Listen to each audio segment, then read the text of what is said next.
Mark chapter 1 verse 29 hanggang 34. Lumabas si Jesus sa synagogue kasama sina James at John at pumunta sila sa bahay nina Simon at Andrew. Pagdating nila doon, sinabi agad kay Jesus na nakahiga at nilalagnat ang biyenan ni Simon. Nilapitan siya ni Jesus, hinawakan sa kamay at inalalayang bumangon. Nawala ang lagnat niya at naghanda siya ng pagkain para sa kanila. Nung gabing yun, dinala kay Jesus ang mga may sakit at mga taong sinapian ng demonyo. Nagpunta ang buong bayan sa harap ng bahay.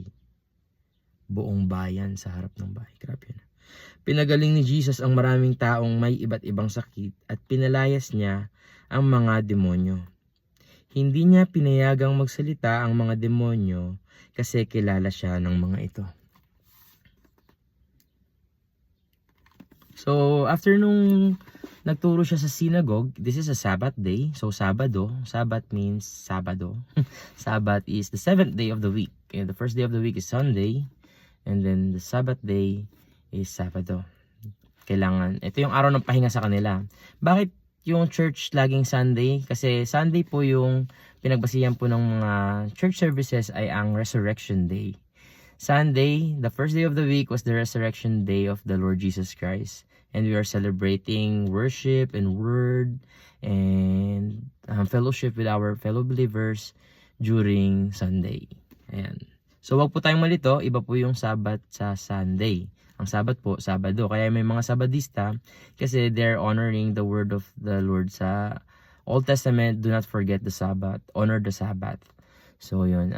Sa atin naman, ng mga full gospel Christian, we are, since we are not part of the Jewish culture, we're not part of the Israelites lineage, so we're not under that law, but we honor the word of God, and sinabi din ni Jesus ilang beses that the Son of Man is the Lord over Sabbath. Ibig sabihin, the Sabbath was made for people, not people for Sabbath. So, hindi tayo para yung tayo mag-a-adjust sa 7th day. Hindi. Tayo yung ginawa ng Sabbath. And the point is, God wants us to have one day rest. If you are working 7 times a week, wala kang pahinga, hindi ka nagbe-break from your routine, that would definitely destroy you, distract you. That is not honoring God. You have to have a day off. If you're really a Christian, you have to have a day off. One day off. Sinabi yun talaga ng Lord sa utos niya. Magtrabaho ka 6 days, magpahinga ka 1 araw. So regardless whatever day sa amin po, sa mga busy sa church, at saka ako freelance ako na bookkeeper. So I can manage my schedule. Monday po talaga ako nagde-day off. In preparation na rin, baka tawagan ako ng Lord magpastor. Hindi, joke lang. So yun, Monday is our Sabbath. And most of the people do this on Sabado, on Saturday. Pero since pag nasa church ka, usually yan yung rehearsal day, yan yung mga training day, discipleship day. So, Sabado is really, not for us para magpahinga. So, yun, Monday talaga. Pero ikaw, sa day off mo magpahinga ka, ibahin mo yung routine mo, tanggalin mo yung pagod. You need to rest. Rest is very important. Hindi naman yung dito sa topic, no? Pero sige, nadaanan na natin eh. Lumabas si Jesus sa synagogue kasama sina James at John. Pumunta sila sa bahay ni Simon at Andrew. Wow. Ang sarap kaya puntahan sa bahay, no? Ang sarap kang bisitahin sa bahay. And I really appreciate those people na pumupunta sa bahay tapos para lang kamustahin ka. Siyempre, lalo na appreciated ko yung mga may dala pang pasalubong. Sarap nun, di ba? Pero there is something about home visitation. And kapag, alam mo yun, ginawa siya sa'yo, parang, uy, mahal ako ng taong to. Or, you feel special when someone visited you in the house and remembered you. Kaya, yan. Punta kayo dito. Joke lang. Ayan, pagdating nila doon, sinabi agad kay Jesus na nakahiga at nilalagnat ang biyenan ni Simon. So, kaparehas natin, Eastern culture, extended family, uso sa kanila. Nasa bahay ni Andrew at Simon, yung biyenan ni Simon. Siyempre, asawa kasi may biyanan. Pati asawa. Tapos, di ko alam kung buhay pa yung parents ni Simon and Andrew. Pero if buhay pa sila, nandun sila sa isang bahay. Extended family setup. Family values. Parang parehas sa ating mga Pinoy. We love doing that, di ba? Na magsama-sama sa isang bahay. Pero, siyempre, iba pa rin yung pagbukod, importante talaga yung bumubukod kasi pag bumukod ka, gumagawa ka ng, di ba, mahirap kasi sa isang tahanan, dalawang hari, dalawang reyna. Kapag nakitira ka sa parents mo, di magiging reyna yung asawa mo. Siyempre, reyna dun yung nanay mo. And madalas dun ang gagaling yung conflict. So, yun yung isang downside ng family, extended family setup sa isang bahay. Pero marami rin naman siyang good side, which is, yun nga, you get to share the bills, you get to share all the expenses, and at the same time, matindi yung support system. Kapag may na-depress, maraming kakausap sa'yo, maraming gaano. Kaya kung tayo ay pamilya, sana tayo yung support system ng mga pamilya natin. Huwag tayo yung kanilang drain. Ano yung drain? Yung mas talo pa silang mga drain nung kinausap ka, ano? Grabe. Sabi ni Marie sa akin, ano daw, ang kalat daw, ang gulo daw. Hindi niya na daw alam kung ano yung tinutukoy ko. Ganun po kasi pag Bible study, verse by verse, hihimayin. And ako verse by verse nagko-comment. So, alam niyo naman, madaldal tayo. And then, nung gabing yun, dinala kay Jesus ang mga may sakit at mga taong sinapian ng demonyo. Nung gabing yun. Ito yung kasunod dito yung matindi. Nagpunta ang buong bayan sa harap ng bahay. Pambihira yung buong bayan sa harap ng bahay. So, nag-invite ako po na pumunta tayo dito sa bahay. Pero wag naman po yung buong bayan. Kasi parang, di namin cater yun, di ba? Lord, payamanin mo kami para kaya namin i-cater.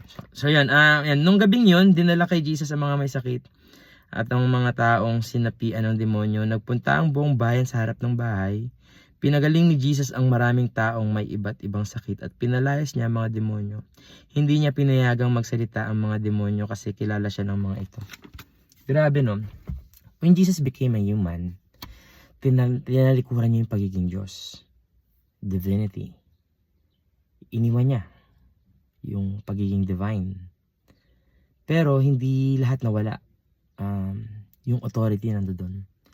Ibig sabihin, yung mga demonyo na nakapagsalita, pinayagan niya lang pala yun.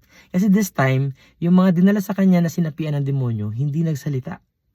Ano kasi, sabi po sa last verse, dahil hindi niya pinayagan na magsalita ang mga demonyo. Ibig sabihin, may kapangyarihan pa siyang pumayag at hindi. And sinabi rin ni Jesus, on the latter parts of this Mark or this gospel, maririnig yung sinabi niya doon na ang anak ng tao ay may kapangyarihan over this, over that, ganyan, authority. And most probably, pwede siyang magamit as debunking yung thought na nanakaw ni Satan yung authority. Kasi kung nanakaw ni Satan yung authority sa humanity, dapat yung word na ginamit niya, binalik. Sa Luke 10:19, ito pa yung binalik ni Jesus ang authority to trample on snakes and scorpions at palayasin ng mga masamang espiritu. Pero hindi ginamit yung word na binalik eh. Ang sinabi doon, binigyan ko. Basahin na nga natin, hindi ko memorize eh. Luke 10:19, I have given you authority. 8 minutes na, akala ko 5 minutes lang. Alright, 10:19. Binigyan ko kayo ng kapangyarihang tapakan ng mga ahas at mga scorpions at talunin ang lahat ng kapangyarihan ng kaaway. Hindi kayo masasaktan ng kahit ano. Oh, binigyan tayo ng kapangyarihan. Talunin lahat ng gawa ng kaaway. So, yung mga natatakot po dyan sa mga nagdo-double time daw yung enemy. Tingin ko di naman eh. They've been doing what they're doing for the longest time na. That's all that there is. But what we have is authority to trample on snakes and scorpions and to defeat, to conquer all the power of the enemy. So ganun yung meron tayo. We have the authority over spirits. So yung mga nag-e-emphasize ng mga kapangyarihan ng espiritu, wag po nating paniwalaan yun. Na para matakot tayo sa, uy, evil spirit yan, kailangan yan, si father. Para mapalayas yan, kailangan yan si pastor, para lang, hindi po. The Son of Man, we are given as a human, bilang tao, we are above the works of the enemy. Isipin mo, at dito ako magtatapos. Kahapon, nasa team building kami ng music team. And sa galing ni Mark, sakto, no? Jesus by Mark yung yung series ko, no? Tapos si Mark din yung nagturo kahapon. And grabe nagrema sa akin yung hindi Bible verse eh. Yung Merriam-Webster, grabe pala, nagrema pala yung Merriam-Webster. dinefine niya yung definition ng sacrifice. Base daw sa kay Maring Miriam niya. Mari niya daw si Miriam. So, sabi ni Miriam Webster, sacrifice is an exchange of something. An exchange of something for something. Ano ba yan? An exchange of something for a greater good. Sige, search natin. 10 minutes na. Sa Tagalog na nga lang. Basta ang point is, ang ibig sabihin daw ng sacrifice ay ang pagpalit ng isang bagay sa mas mahalagang bagay. O sa mas mahalaga o mas beneficial o mas importante. Ang ibig sabihin daw ng sacrifice, ipagpapalit mo yung isang bagay. Halimbawa, pinag-usapan kasi namin nun si Abraham and Isaac. Di ba, inutusan si Abraham na ialay niya yung anak niya, i-sacrifice. Pero nung tinanong ni Isaac, saan tayo pupunta, Dad? Don't worry, son. We're just going to worship the Lord. Di ba ang utos sa kanya, mag-sacrifice i-sacrifice niya si Isaac, yung one thing niya. Yung kaisa-isa niyang anak, matagal niyang pinag-pray, matagal niyang hinintay. Nung binigay ng Diyos, hiningi naman ng Diyos. Akin na yan. Ang gulo no? Pero grabe yung obedience ni Abraham. Ang aga niya pa daw gumising. And to go there, dun sa lugar na ituturo daw ni Yahweh, 3 days. It took 3 days for them to go there. Para, syempre, lakad lang. Wala namang sasakyan. Siguro yung 3 days na yon, pinakamatagal na 3 days sa buhay niya yun. Kasi habang naglalakad sa bawat takbang palapit dun sa bundok, palapit na palapit yung time na isasaksak. Iaalay niya as burnt offering yung anak niya.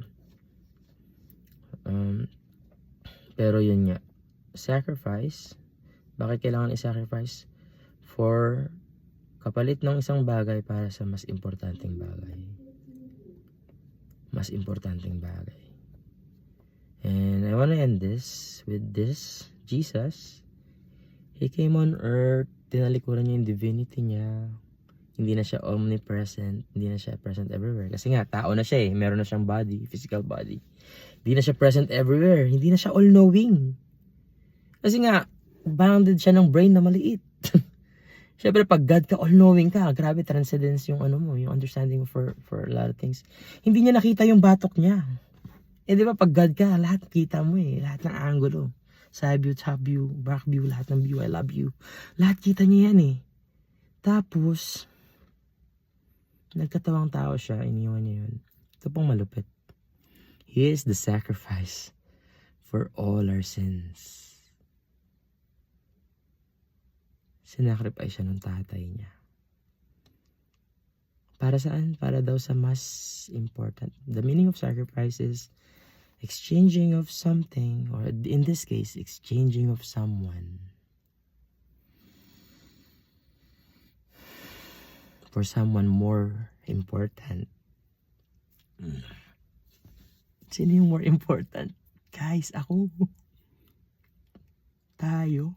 More important than Jesus. Bruh. Brain rot. Ayun yung totoong brain rot. Sabog utak, boy. Paano naging mas importante ka kay Jesus? Bakit yung galit niya binigay niya dun sa anak niya na ikaw mamatay para di mamatay si Aaron? Cool, right? 30 minutes na naman, boy. Sorry talaga yung sa pangako kong 5 minutes. Tingin ko di ko na siya kaya.